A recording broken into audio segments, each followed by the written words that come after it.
अस्सलाम वालेकुम, welcome back to my YouTube channel. So guys, आज मैं आप लोगों के लिए मैंगो कुल्फ़े की रेसिपी लेकर आई हूँ जिसको बनाना बहुत ही आसान है और ये बहुत ही टेस्टी बनता है। तो चलिए जी, इसको बनाना शुरू करते हैं। सबसे पहले हमने दूध लेना है 1.5 लीटर, ठीक है। इसके बाद हमने इसको शिफ्ट कर देना है किसी भी पैन वगैरह के अंदर और फिर हमने फ्लेम को ऑन करके इसको हमने हाई फ्लेम पर बॉयल कर लेना है। बस जब बॉयल हो जाएगा दूध तो हमने फिर मीडियम कर देनी है इसकी फ्लेम और फिर हमने इसके अंदर ऐड करना है खोया। तो यहाँ पे मैं 150 ग्राम खोया मैंने ले लिया था, ठीक है, वो मैं इसके अंदर ऐड कर रही हूँ।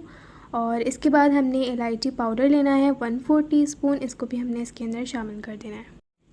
इसके बाद हमने इसको अच्छी तरह से मिक्स करना है और इसको हमने रिड्यूस कर लेना है इसकी क्वांटिटी को। तकरीबन हमने इसकी क्वांटिटी हाफ़ कर लेनी है, ठीक है। इसको इतना पकाना है मीडियम फ्लेम पे रख के, ठीक है। और साथ साथ आपने स्टर करते रहना है ताकि बर्न ना हो दूध। और देखें जी, हाफ़ क्वांटिटी हो गई है दूध की। इसके बाद हमने 6 टेबल स्पून इसके अंदर चीनी ऐड करनी है, 1 टेबल स्पून पिस्ते और 1 टेबल स्पून मैंने इसके अंदर कटे हुए बादाम शामिल किए हैं। इसके बाद हमने इसको मज़ीद 15 मिनट और कुक करना है और फिर हमने फ्लेम को ऑफ़ करके इसको ठंडा होने के लिए छोड़ देना है रूम टेम्परेचर के ऊपर, ठीक है। जब दूध अच्छे से ठंडा हो जाएगा तो फिर हमने इसके अंदर मैंगो प्यूरी ऐड करनी है। तो यहाँ पे मैंने 1.5 कप मैंगो प्यूरी ऐड की है, ठीक है। तो ये तकरीबन 3 से 4 आम हैं, ठीक है। उसके बाद हमने 100 ml क्रीम ऐड करनी है इसके अंदर, टेट्रा पैक की जो क्रीम आती है वही ऐड करनी है, ठीक है। उसके बाद हमने इसको अच्छी तरह से मिक्स कर लेना है।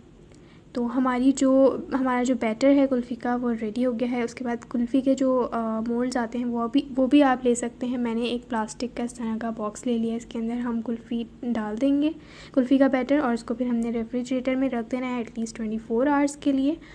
और 24 आवर्स के बाद आपने इसको निकाल लेना है। इसको पहले आप किसी गर्म पानी में डिप कर लीजिएगा, उसके बाद निकाल लीजिएगा, आसानी से निकल जाएगी। थोड़ी देर इसको छोड़ दीजिएगा, ऊपर से आप क्रीम और पिस्ते बादाम वगैरह से गार्निश कर लें।